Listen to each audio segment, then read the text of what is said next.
फणीश्वर नाथ रेणु आंचलिक भाषा के एक बुजुर्ग उपन्यासकार थे। सोने का कलम वाला हीरामन की जयंती है। लाल तेज, उज्जर धप-धप, चोंच वाली अंगियाँ, ऐसे शब्दों का जिसका प्रयोग बहुत कम होता है, तो आंचलिक भाषाओं का प्रयोग किया, आंचलिक शब्दों को दिया और हिंदी साहित्य को समृद्ध किया। रचनाओं ने न सिर्फ युवाओं के, न सिर्फ विद्वानों के दिल को छुआ है, बल्कि छेड़ा भी है और उनकी रचनाएं मर्म को स्पर्श करती है। इस न्यूज के प्रायोजक है अफजल फर्नीचर। कांटी स्थित साहित्य भवन में मंगलवार को फणीश्वर नाथ रेणु की 104वीं जयंती मनाई गई। कार्यक्रम की अध्यक्षता नूतन साहित्यकार परिषद के अध्यक्ष चंद्रभूषण सिंह चंद्र ने की। कार्यक्रम की शुरुआत फणीश्वर नाथ रेणु के तैल चित्र पर माल्यार्पण कर किया गया। आपको बता दें कि फणीश्वर नाथ रेणु का जन्म बिहार के अररिया जिले के औराही हिंगना गांव में हुआ था। उनके पहले उपन्यास मैला आंचल को बहुत ख्याति मिली। उन्होंने क्षेत्रीय भाषा को नया आयाम दिया। उनके उपन्यास तीसरी कसम पर फिल्म भी बन चुकी है, जो सुपरहिट हुई थी। इस मौके पर वक्ताओं ने फणीश्वर नाथ रेणु के जीवन के ख्याति के बारे में विस्तृत जानकारियां दी। मौके पर नूतन साहित्यकार परिषद के अध्यक्ष चंद्रभूषण सिंह चंद्र ने कहा कि बिहार के लाल के मैला आंचल का हर कोई दीवाना है। भारतीय साहित्यकारों में एक बड़ा नाम फणीश्वर नाथ रेणु का है। रेणु हिंदी साहित्य में आंचलिकता के जनक है। लोकगीत, लोकोक्ति, लोक संस्कृति, लोक भाषा व लोक नायक के साथ उन्होंने देहात की धूल को साहित्य का चंदन बना दिया। इस मौके पर स्वराज लाल ठाकुर, रामेश्वर महतो, अधिवक्ता धीरज कुमार, परशुराम सिंह, नंदकिशोर ठाकुर, महेश शाह आदि शामिल थे। आज फणीश्वर नाथ रेणु यानी सोने का कलम वाला हीरामन की जयंती है और ऐसे जयंती के अवसर पर हम विद्वानों का स्वागत करते हैं और उनके जयंती मनाने के क्रम में उन्हें शत शत नमन करते हैं। फणीश्वर नाथ रेणु आंचलिक भाषा के एक बुजुर्ग उपन्यासकार थे।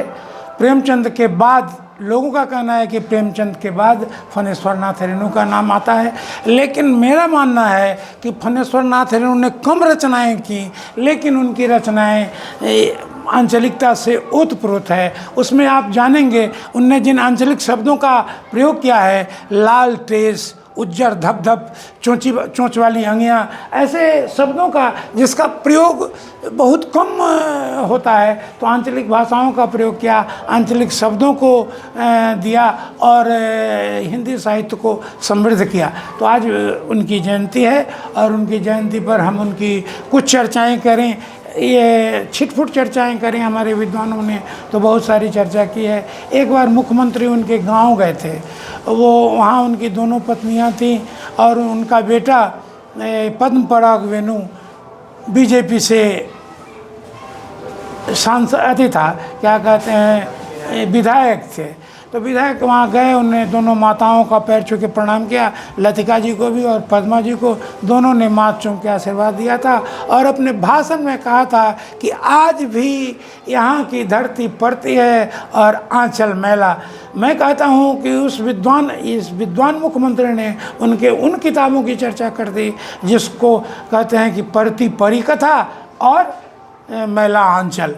तो उनके नाम से वहाँ एक स्कूल भी खुला, हाई स्कूल खुला है जो चलता है। एक और कोई बड़ी संस्था है जिसमें लैपटॉप ये वगैरह वगैरह अभी नहीं आ पाया, ये उसका ठीक ढंग से संचालन, लेकिन और भी जो उनने अपना ज़मीन दिया था और सरकार ने उसमें निर्माण कराया।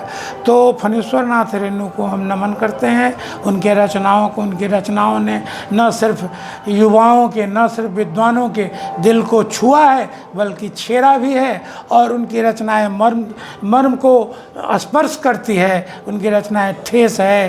ये क्या कहते हैं, ठुमरी कहानी संग्रह में बहुत सारी उनकी वो किताब है ये मैं मारा गया गुलफाम, जिस पर ये फिल्म बनी तीसरी कसम। मैं आपको एक बात और बता दूं जो इस की चर्चा इसमें नहीं भी हो तो कोई बात नहीं। शैलेंद्र ने उस फिल्म को बनाया था। शैलेंद्र बिहार के थे, बाद में जाके अलग बस गए। उस फिल्म को बनाने में शैलेंद्र भिखार हो गए। लेकिन उनके मरने के बाद वो फिल्म जो चली कि मालो माल हो गई, लेकिन शैलेंद्र उस समय उस कमाई को देखने के लिए नहीं थे। और वो उसके निर्माता निर्देशक शैलेंद्र तो एक गीतकार थे, लेकिन उनने उस गीत को बनाया था। तो इन्हीं चंद शब्दों के साथ आज रेनू इनका नाम कैसे पड़ा? वो बचपन जब ये पैदा हुए थे तो उस समय इनका परिवार ऋणग्रस्त था, तो दादी ने कहा कि ये आ गया है रेनुआ, तो वही रेनुआ बाद में चल के इनका उपनाम रेणु पड़ा और पद्म पराग वेणु बेटे ने रख लिया। इनका नाम फणीश्वरनाथ रेणु था, एगो का नाम दक्षिणेश राय है, सबका नाम अपने अपने ढंग का अलग अलग है। अभी के नए के युवा पीढ़ी जो है इसे भूल रहे हैं, कैसे देख रहे हैं? मुख्यमंत्री नीतीश कुमार भी उनके नाम से जो है विद्यालय खुलवाए थे, उसको लेकर क्या कैसे देख रहे हैं? देखिए विद्वान आज भी तब भी वो, मैं चाहता हूँ कि विद्वता किसानों से जुड़े, उनका यही संदेश था। वो जो लिखते थे उसमें किसानों ने एक जगह उनसे एक व्यक्ति मिलने गया तो उससे उनने कहा कि 1 बीघा अगर धान का फसल अच्छा हो जाए तो 5 कहानियाँ और 5 लेख लिखने से कहीं ज़्यादा आमदनी का कारण होगा। तो उनने किसानों को साहित्य से जोड़ा, किसानों को विद्या से जोड़ा। तो मैं चाहूँगा कि किसान उनकी रचनाओं से जुड़े और विद्या से जुड़े। सर ऐसा माना जाता है कि वह जादू टोने में भी विश्वास करते थे। हाँ, ऐसा करते थे। वो काली के वक्त थे और वो जादू टोना मानते थे। एक बात मैं चलते चलते आप लोगों को ये बता दूँ कि उस जिस दिन पी के खूब सोते थे, खूब पी लेते थे, सो जाते थे, उस दिन वो सवेरे जग जाते और गाँव का भ्रमण करते थे चारों तरफ। और जिस दिन वो रात भर देर रात तक लिखते थे, उस दिन वो भोर में सोते थे और लेट से जगते थे।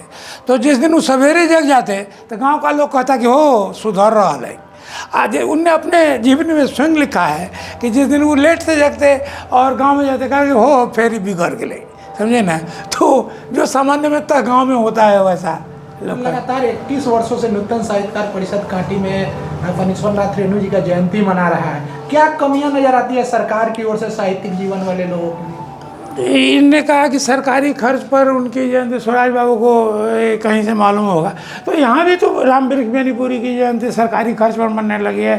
ये इनकी जयंती क्या कहते हैं जो शास्त्री जी की जयंती सरकारी खर्च पर मनने लगी है। तो सरकार थोड़ा थोड़ा जग रही है, ऐसा मेरा मानना है। और हमने 21 वर्षों से हमने स्वांत सुखाए सारा कुछ किया है। इसमें न हम सरकार से कोई अपेक्षा करते हैं और न सरकार हमसे कोई अपेक्षा करती है। हम स्वांत सुखाए करते हैं। और आप लोग जानते हैं तब हम लोग मोमेंटो लाते थे, सरस्वती की मूर्ति लाते थे, चादर लाते थे, सम्मान करते थे लोगों का। विवेश त्रिवेदी का हमने सम्मान किया, प्रभात कुमार का प्रभात खबर ने सम्मान किया, ये सब किया। लेकिन देखा कि अब सम्मान का स्तर धीरे धीरे डिटोर करता जा रहा है, अवनति की ओर जा रहा है। अब गमछा दे दे के लोग सम्मान कर रहे हैं, तो हमने इसको तब छोड़ दिया है। शादी का फर्नीचर सेट 34,500 से स्टार्ट। AFZ फर्नीचर के ऑफिशियल YouTube चैनल पर विजिट करिए विशेष जानकारी के लिए और परचेज करिए बिहार के सबसे बड़े शोरूम से।